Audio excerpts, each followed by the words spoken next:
Hello everyone! Welcome dito sa Native Man Math Tutorial, wherein you can find free mathematics Tagalog tutorial.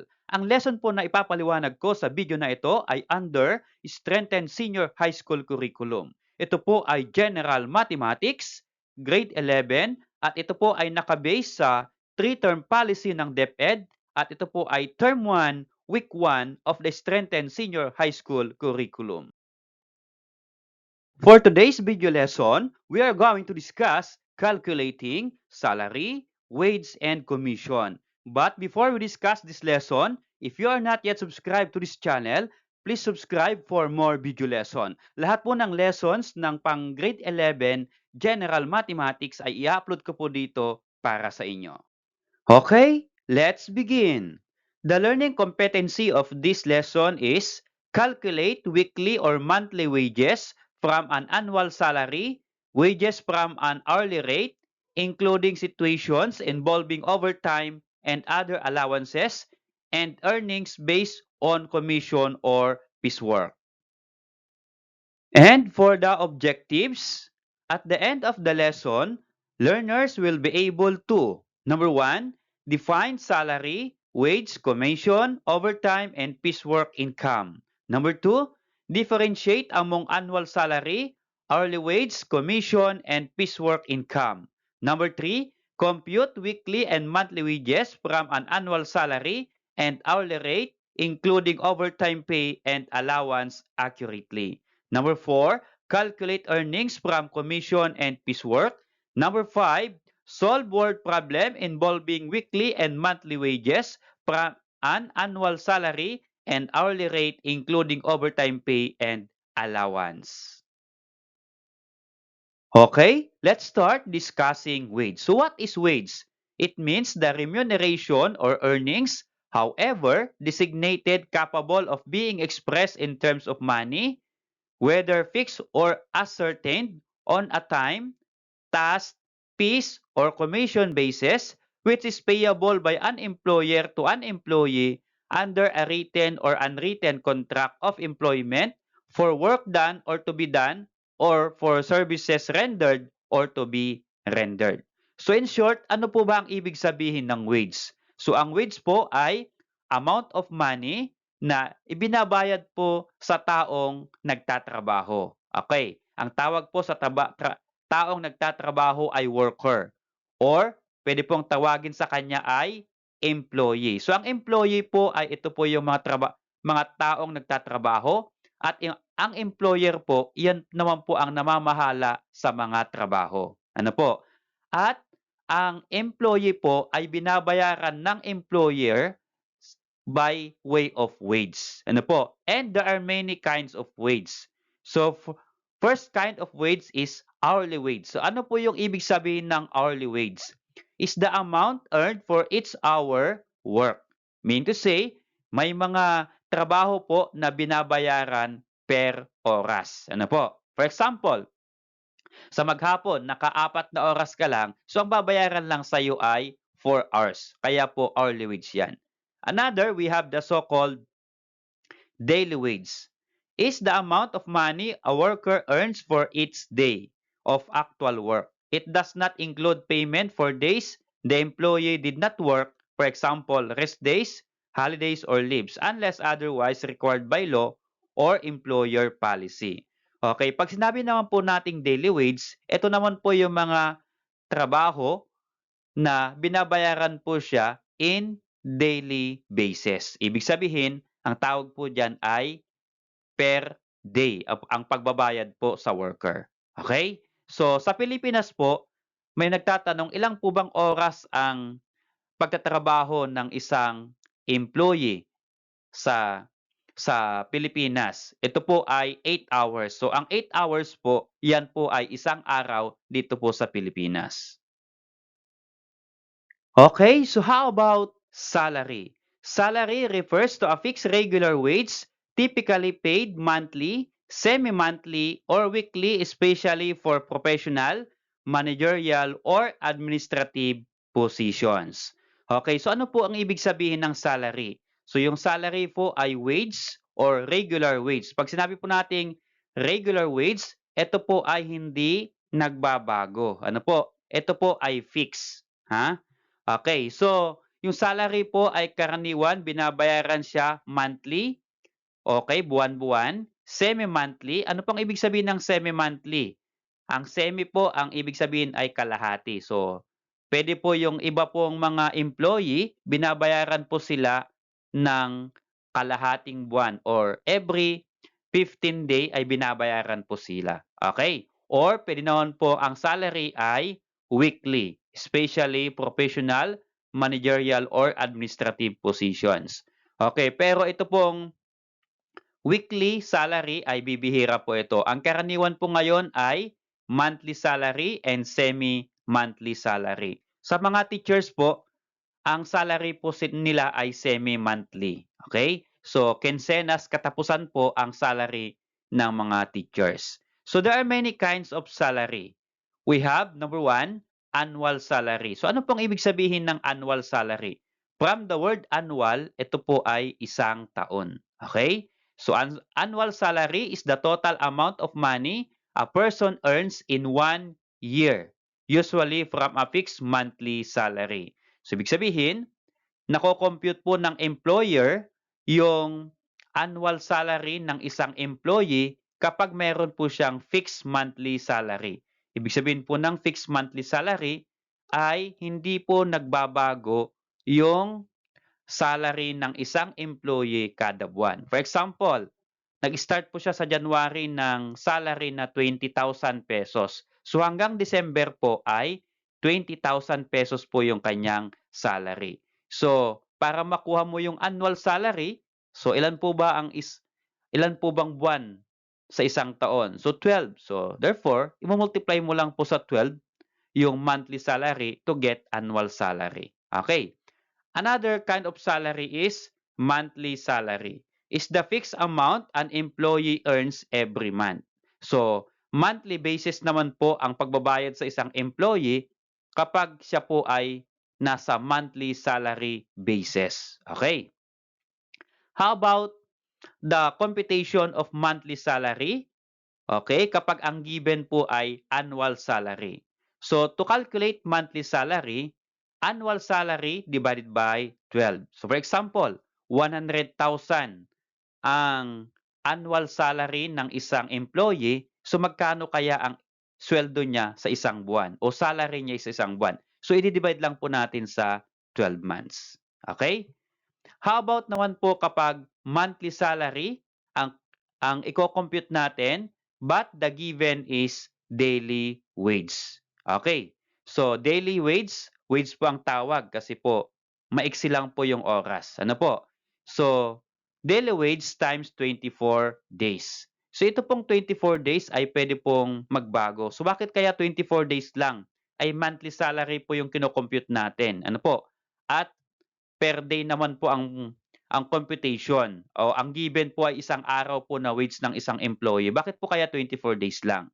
So sa atin pong calendar, usually po sa Pilipinas, hindi po nagtatrabaho ang mga employee ng linggo. Ano po? Kasi yung linggo, iyon po yung pahinga. Kaya kung ibabawas po natin yung linggo, o ilan po bang Sunday sa loob ng isang buwan?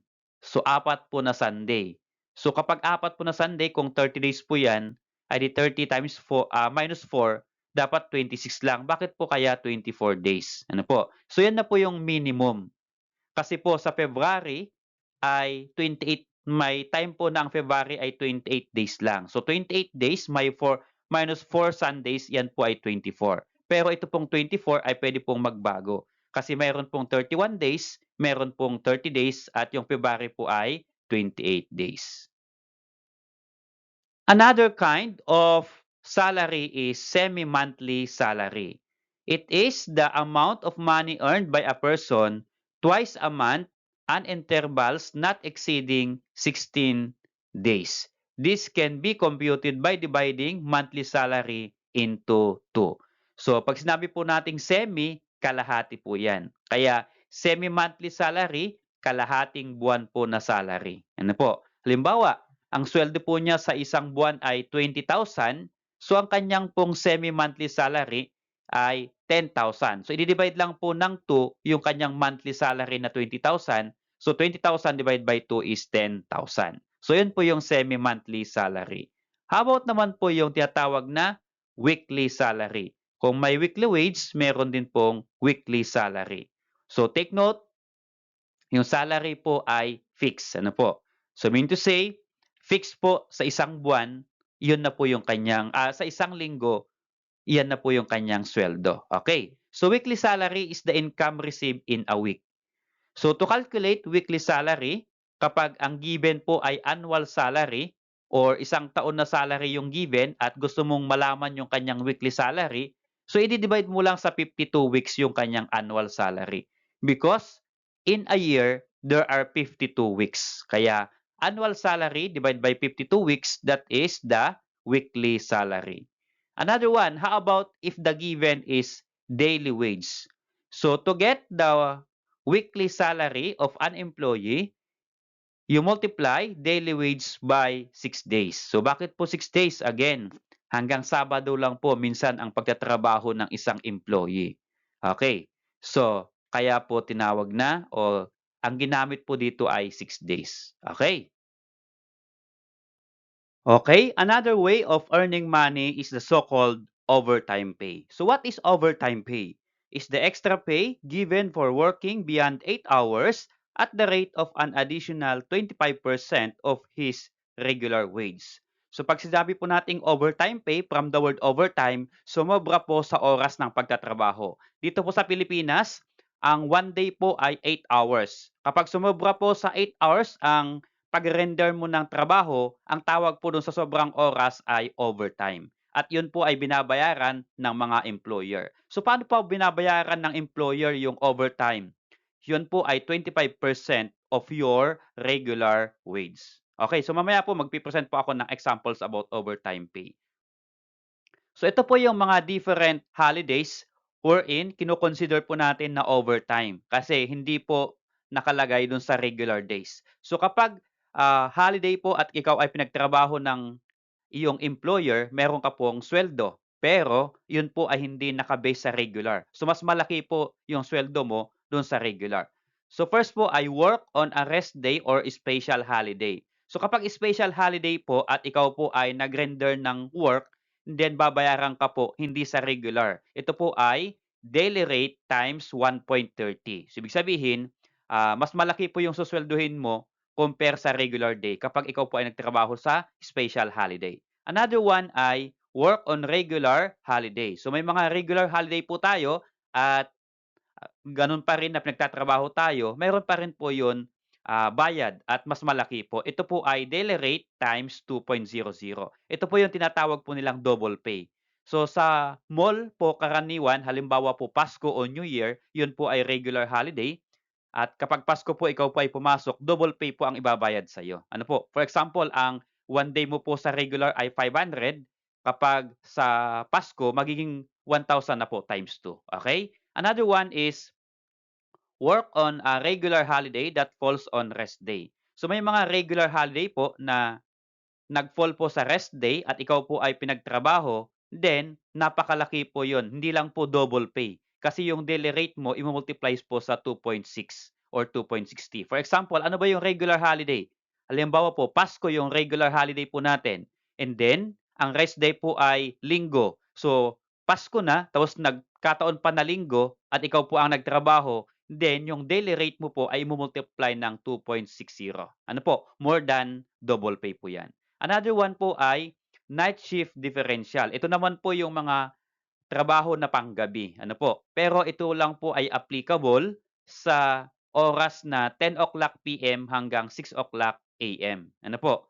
Halimbawa, kaya nga po yung mga mall, karaniwan po ay nagsasarado po sila at 10 o'clock PM o 10 o'clock po ng gabi. Ano po, kasi hanggang dun lang. Kapag sumobra po yung employee nila ng 10 o'clock ng gabi, okay, ang tawag na po dun ay night shift differential. Ano po, mas malaki po yung kikitahin ng mga magtatrabaho. Okay? So yun po yung mga different holidays and then overtime. Okay, so other way of earning money aside from salary, wage, and overtimes, we have the so-called commission. So what is commission income? It is earned as percentage of sales made. It can be pure or base salary plus commission. Okay, so pag sinabi po nating commission income, ito po karaniwan ay sa mga trabaho po na nagbebenta. Ano po? Halimbawa, nagbenta ka ng sasakyan, yung may percentage po yung pinagbentahan ng sasakyan. So, mayroon ka pong commission doon. For example, 5% of the amount or total sales of the car na nabenta mo, ang tawag po doon ay commission. Okay, so bibigyan ka po ng 5%. Okay, later, magbibigay po ako ng example about commission income. Okay, another one is that piece of work income or piecework earnings based on the number of items or product completed. So may mga factory, may mga sales po na nagbibigay po sila ng set na ibebenta mo. Kapag nabenta mo yung set po ng items or products, so bibigyan ka po ng iyong earnings. So ang tawag po doon ay piecework earnings. Okay, so let us now discuss how to compute weekly salary from daily wage. I am going to present three problems about computing weekly salary from daily wage. Okay, so let's try this number one problem. Manny works as a dishwasher in a canteen. He is paid 80 pesos per hour and works 8 hours a day, 5 days a week. What is his weekly wage? So what is as in the problem? So number one po na kailangan nating intindihin ay ano po yung tinatanong ng problem. So the problem asks about the weekly wage of Manny. So magkano daw po yung earnings ni Manny for 1 week? Okay, so second, after identifying the question asked is that the given. So ano po yung given in the given problem? So here we have 80 pesos per hour. Okay, this one. So we have number here, 80 pesos per hour. Another one is 8 hours a day. So this one, 8 hours a day. Okay, guhitan ko po, 8 hours a day. And we have 5 days a week. Yun po yung mga tatlong given po natin dito sa ating problem. So we can use these three given numbers here to calculate the weekly salary of Manny. Okay, so here, the solution of weekly salary of Manny. So the solution is that the total hours per week is equal to. So first po ay kukunin po natin yung total hours sa isang linggo na nire-render po ni Manny. So 8 times 5 or 8 hours times 5 days, that is equal to 40 hours. Ano po? Kaya po mayroong 8. So ito pong 8 na ito ay oras ng isang araw at ito pong 5 na ito ay 5 days. So 8 times 5 is equal to 40 hours. So nag-render po si Manny ng 40 hours a week. And then for the weekly wage, 40 hours times, magkano po ang isang oras? Ang isang oras po ay 80 pesos. So 80 pesos per hour, kaya 40 times 80 is equal to 3,200. So therefore, our answer there is 3,200 pesos is the weekly wage of Manny. So we can answer that in a form of sentence. Manny weekly wage is 3,200 pesos. Okay, so how about this number two problem? Venus is a fast food crew member. She earns 95 pesos per hour for regular hours and 125 per hour for overtime. Last week, she worked 40 regular hours and 60 overtime hours. What is Venus' total weekly wage? Okay, so again, the first thing that we need to know is that what is as in the problem. So the problem asks the total weekly wage of Venus. And then next, we are going to identify the given. So what are the given facts in the problem? So we have here 95 pesos per hour. So ano po yung 95 pesos per hour? Ito po yung regular hours. So ito po. 95 per hour is regular. In another one, 125 pesos per hour overtime. Okay, this one. 125 pesos per hour overtime. And then we have work 40 regular hours. This one. And 6 overtime hours. Okay, this one. So mula po dito sa ating given, ay mako-compute po natin yung hinahanap ng problem na the total weekly wage of Venus. Okay, so how to compute? Ganito lang po yon. Since weekly po yung ating sinosolve, i-convert po natin yung trabaho ni Venus into hours. Okay. So dalawa po yon. Dalawa po yung klase ng sweldo niya, overtime and regular hours. Kaya dalawa po yung ating ko-compute muna dito. So for regular hours, ilan po ba yung regular hours na na-render ni Venus? Ito po, regular hours po niya ay 40. So 40 times magkano po yung regular? 95. Okay, kaya ito po ay 40 times 95 is equal to 3,800. So for regular hours, 3,800 po ang earnings ni Venus. For overtime, so ang overtime po ay 125 pesos per hour at nag-overtime po siya ng 6 hours. So we are going to multiply 125 times 6. Okay? So again, 6 hours times 125 is equal to 750 pesos. So ngayon, ito total po natin. Okay? So we add 3,800 plus 750, then the total is 4,550 pesos. So yung total po na ito na po yung kanyang weekly wage. Okay, so let's try to answer in sentence. Venus weekly wage is 4,550 pesos.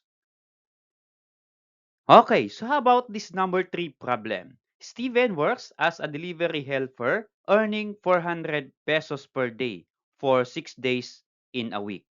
He also receives a 500 pesos weekly food allowance. How much does Steven earn in a week? Okay, first thing you know is that what is asked in the problem?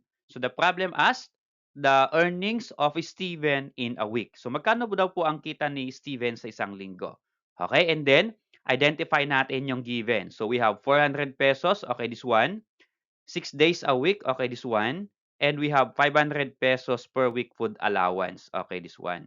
So mula po dito sa 3 given natin, ay mako-compute po natin yung weekly earnings po ni Steven. Okay, so this is how to compute. So this is the solution.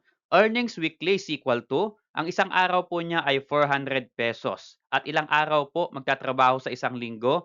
6 na araw. Kaya 400 times 6 is equal to 2,400 pesos. And then, i-add natin yung kanyang weekly food allowance na 500 pesos. So, from the earnings, add natin yung food allowance. So, 2,400 pesos plus 500 pesos is equal to 2,900 pesos. So, that is the total earnings of Steven. So, if you're going to answer it in a form of sentence, here, Steven earned 2,900 pesos in a week. Okay?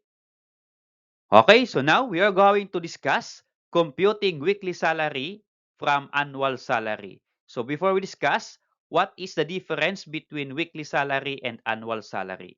So yung say weekly salary, ito po yung isang linggong earnings at ang annual salary po, isang taon po na earnings. Okay, so let's have this problem number 1 about computing weekly salary from annual salary. Okay, number 1, Jason is a public school teacher in Baguio City. His annual salary is 322,400 pesos. He is paid weekly. How much does Jason earn per week based on his annual salary? Okay, so in our problem, para po ma-solve natin, you need to identify or you need to know what is asked. So the asked is that how much does Jason earn per week based on his annual salary? So yung given po dito ay annual salary at ang hinahanap po ng problem ay weekly salary. Okay, so here at yung given po natin. So the given or 322,400 pesos per year. So ito po yung kanyang annual salary at sa isang taon, ilan po bang linggo? Kasi hahanapin natin yung weekly salary. In a year, we have 52 weeks. So kung alam mo na po yung 52 weeks na yan, madali lang po. Yung weekly earnings natin is that annual salary divided by 52 weeks. So the annual salary is 322,400 divided by 52 weeks. That is equal to 6,200 pesos. Okay, so yung 6,200 pesos na yan, yan po yung earnings niya weekly. Okay, to answer in sentence, Jason earns 6,200 pesos weekly. Number 2 problem. Mr. Hobson is a car sales agent in Tarlac City. He earns a base salary of 260,000 pesos per year and gets a 2% commission on sales. This week, he sold cars worth 600,000 pesos. What is Hobson's total weekly income this week? Okay, so that is the problem. Now, first, you need to know what is asked. So what is asked in the problem? So we are going to find the weekly income of Mr. Hobson. Okay, so magkano po kaya ang income ni Mr. Hobson based po yung given sa problem natin. So ang given po natin dyan ay first, ito pong 260,000 pesos per year. Ito po yon, 260,000 pesos per year. Isang taon na sweldo ni Hobson. Another one, we have the 2% commission on sales. So 2% commission on sales. So kailangan nating i-decimal yung percentage. So 2% in decimal is 0.02. Okay? So naituro ko na po yan sa inyo nung junior high school po kayo how to convert percentage to decimal. Then another given is this one, 600,000 pesos. Ano po ito?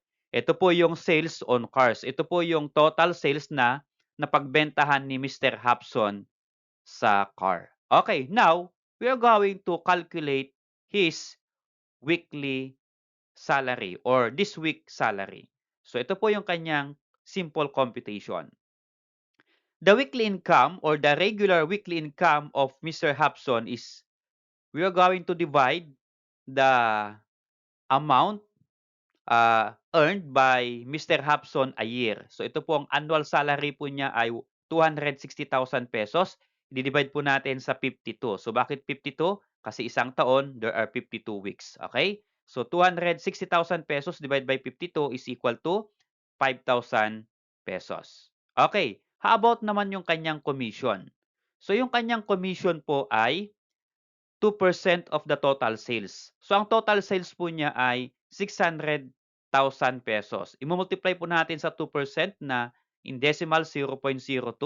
So 600,000 times 0.02 or 0.020 is equal to 12,000 pesos. Now, magkano po yung kanyang income ngayong linggo kasi nakapagbenta po siya ng sasakyan.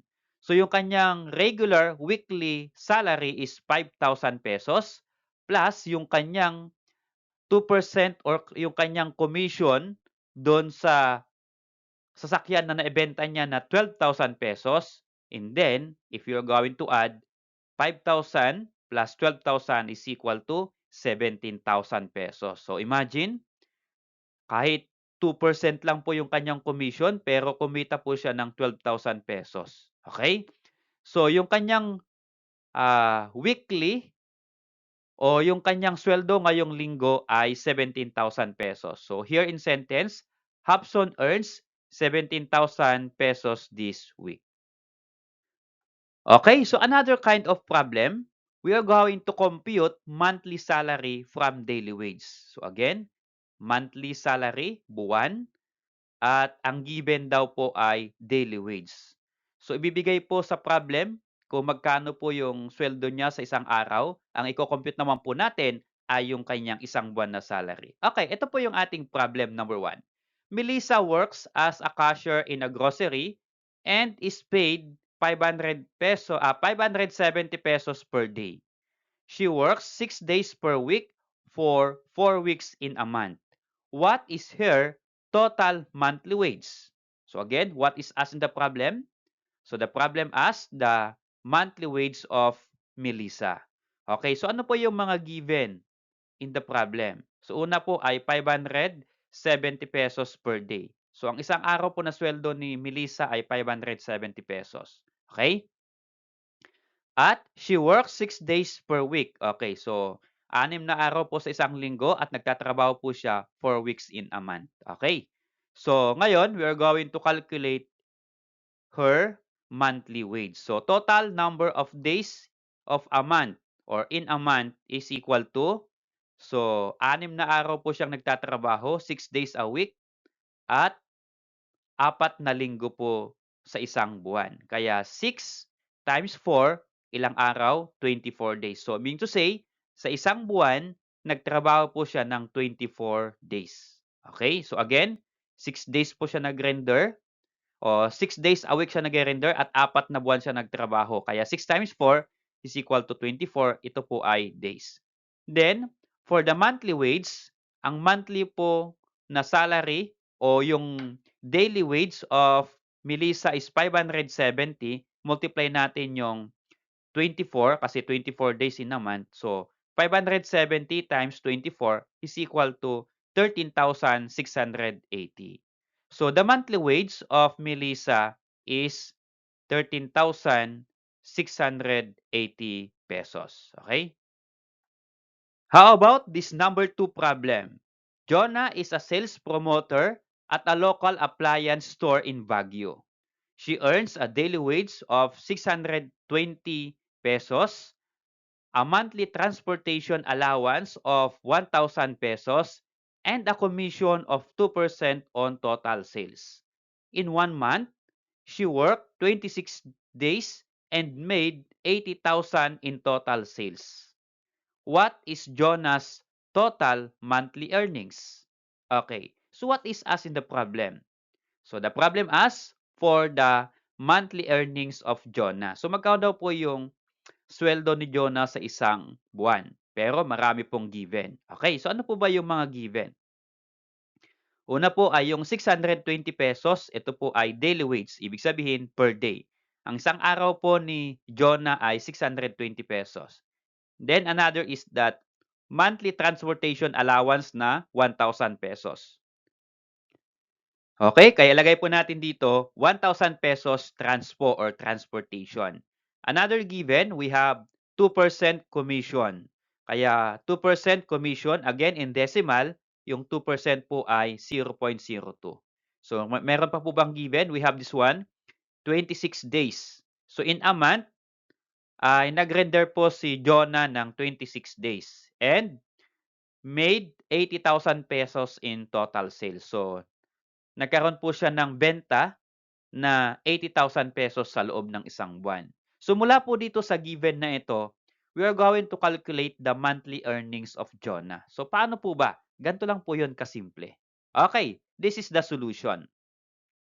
For the monthly wage, we are going to multiply the number of days in a month times 620. Ito po yung earnings niya in a day o sweldo niya sa isang araw. So 620 pesos times ilang araw daw po siya nagtatrabaho sa isang buwan? 26 days.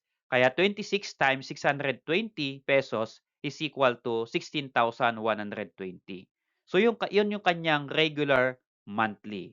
Ngayon, paano naman po yung kanyang commission? So yung commission po niya ay nakapagbenta po siya ng 80,000 pesos total sales. So 80,000 times, ano po yung percentage na commission ni Jonah?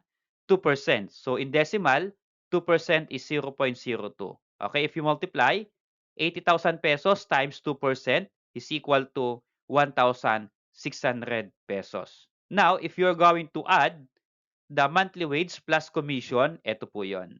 Total earning is equal to 16,120 pesos monthly wage plus 1,600 pesos yung commission plus meron pa pong i-add natin. Yun po yung kanyang 1,000 transportation. Okay? So yun po ay fix yung kanyang 1,000. So plus 1,000 pesos is equal to 18,720 pesos. So yan po yung total earnings ni Jonah sa isang buwan. Okay, to answer in sentence, Jonah earns 18,720 pesos monthly. Okay, so now we are going to calculate or compute monthly salary from annual salary. So ang i-compute naman po natin ngayon ay isang buwan na sweldo, pero ang given naman po ay annual salary. Okay, let's have this problem number 1. Gwen is a public school teacher in the Philippines earning an annual salary of 360,000 pesos. She budgets carefully each month and allocates 30% of her salary to savings. How much is Gwen's monthly salary and how much does she save each month? Okay. So again, the first thing you need to know in solving problem is that you need to identify or you need to know what is asked in the problem. So dalawa po yung hinahanap ng problem. First po ay yung Gwen's monthly salary. So magkano daw po ang sweldo ni Gwen sa loob ng isang buwan? At pangalawang question ay, how much does she save each month? So magkano po ba ang kayang i-save ni Gwen sa loob ng isang buwan? Okay, ito po yung ating given. We have 360,000 pesos annual salary. Okay, isang buwan po yan. Isang taon rather. At meron po tayong 30% savings. Ngayon, you're going to answer the two question in the problem. Okay, unahin po natin yung monthly salary ni Gwen. Okay, so yung monthly salary ni Gwen ay, since isang taon po yung given na sweldo niya na 360,000, i-divide lang po natin ng 12. So bakit po 12?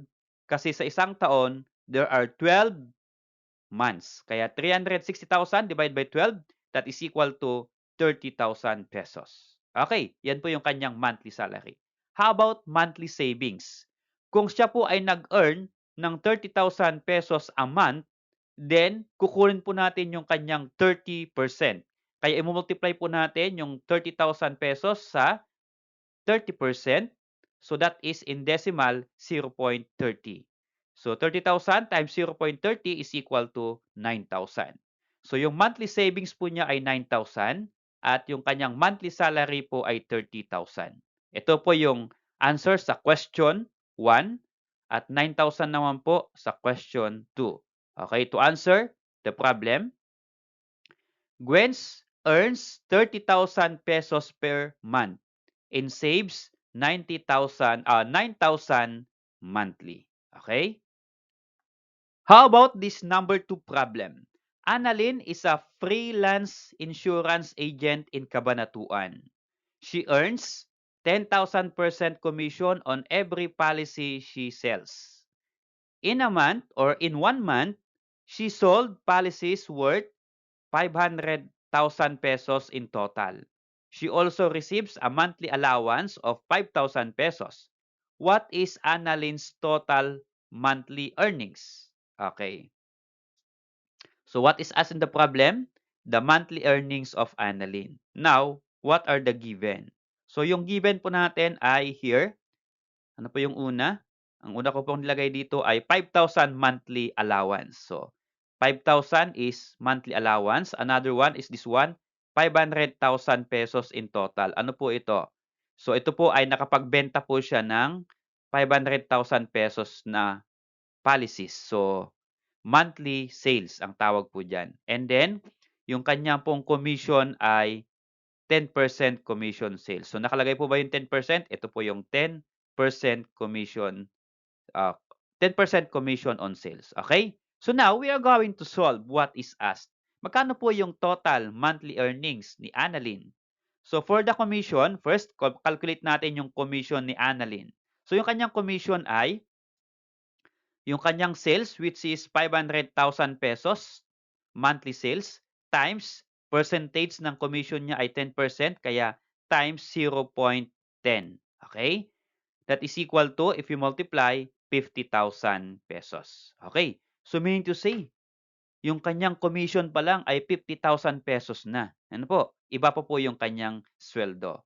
Yung total earnings po niya ay 50,000 pesos plus yung kanyang 5,000 na monthly allowance in total of 55,000. So, sa isang buwan, imagine, 55,000 yung kanyang sweldo. Okay? To answer in sentence, Annalyn earns 55,000 pesos for the month. Okay? Okay, to end up the lesson, let's have these exercises. So, let's see how you understand the lesson. So, ito po yung problem. Pwede po ninyong i-post yung video na ito, then answer. After nyo pong masagutan ay i-continue watching po ninyo at check nyo po kung tama po yung sagot ninyo dito po sa sagot na ilalagay ko po dito sa problem. Okay, so try to post first and then answer. Okay, so how to solve that problem? So sige, tingnan po natin kung tama yung inyong sagot. Ito po yung kanyang computation. For work A, that is equal to 18,000 pesos plus 1,500 pesos, that is equal to 19,500. And work B, the total is 20,000.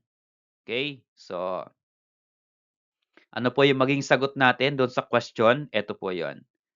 Better pay, work B, since it has greater amount than work A, but by personal circumstances, may make offer A more practical. Okay. So ano ba yung hinahanap na problem? Tumama po kayo sa inyong sagot dito sa computation. So ang hinahanap po ng problem ay which work offers more take-home value. So ano daw po yung mas magandang offer? Okay? Yun po yung work A o yung work B. So, sa value, sa amount, kung mapapansin niyo mas maganda yung work B kasi 20,000 compare sa work A na 19,500 lang. So, may difference na 500 pesos. Okay, so what should the person consider aside from the pay? Okay, so minsan po kasi, yun pong monthly salary ay may tax. Ano po? Kaya, yung 20,000, mababawasan pa po yan. Pero, yun po kasing allowance ay non-taxable po yung allowance. Kaya, fixed po yung 1,500. Okay? Kaya, if you are going to calculate, kung ibabawas natin yung tax, baka mamaya, mas maganda pa po yung work A kaysa work B. Okay? How about this problem number 2? So, try to read, analyze, and then answer. I will give you some minutes, pero tutuloy ko na po yung kanyang discussion kung paano i-compute. Para lang matry po ninyong sagutan, pwede po ninyong i-post again yung video na ito and then try to answer this problem. Okay? And then kapag mayroon na kayong sagot, pwede nyong i-continue play para makita nyo kung tama yung inyong computation. Okay, so let's try to present the computation. Okay? So ito po yung kanyang question. Now, the answer for that question is, okay, ano po yung unang question? How much is left after all expenses? So dito, total natin muna yung expenses, 19,000. Then, ang leftover po ay, magkano po ba yung total monthly? 25,000 minus expenses na 19,000. Ang leftover po ay 6,000 pesos. Okay. So, ang una pong question kasi ay, how much is left after all expenses? So, that is 6,000 pesos. Yung leftover or after after subtracting the expenses. Okay. How about number 2 question? Okay, for number 2 question, can she save 20% of her income? Kaya daw ba niyang i-save yung 20% sa kanyang income monthly na 25,000 pesos? Okay, check po natin. Okay, so ano ba yung 20% ng 25,000? Okay? So 20% of monthly salary na 25,000 is equal to, i-decimal natin yung 20%. So 0.20 times 25,000 is equal to 5,000. So dapat daw makapag-save siya ng 5,000 pesos. So yung leftover after all expenses ay 6,000 pesos. Kaya ba niyang i-save yung 20% sa kanyang income? Yes, kaya niya. Kasi ang 20% lang sa kanyang income ay 5,000 pesos. Yung after all expenses ay 6,000 pesos. Ibig sabihin, sobra pa po ng 1,000 pesos. Okay? So yes, she can save. How about number 3 problem? What advice can you give her to meet her savings goal? Okay, ano ba yung advice na kaya niyong ibigay? Ito lang po yung simple advice. Wise advice, Mayet can allocate 5,000 pesos to savings and still have 1,000 pesos for emergencies. She can put it in savings bank with interest. So, syempre, yung gusto niyong i-save lang po ay 20%, di ba? And then, yung 20% ng kanyang income ay 5,000 pesos. So, maisi-save na po niya yon. So, may matitira po pong 1,000 kasi 6,000 po yung matitira after all expenses. So, yung 1,000 daw po na matitira, baka pwedeng ilagay niya sa bangko, sa savings bank na may interest. So, lahat po ng bangko ngayon ay tumatanggap ng amount sa savings at meron po yon interest. Okay? Salamat sa panonood mga anak. I hope that you learned something from my simple video lesson. See you on my next discussion about solving gross income and net pay.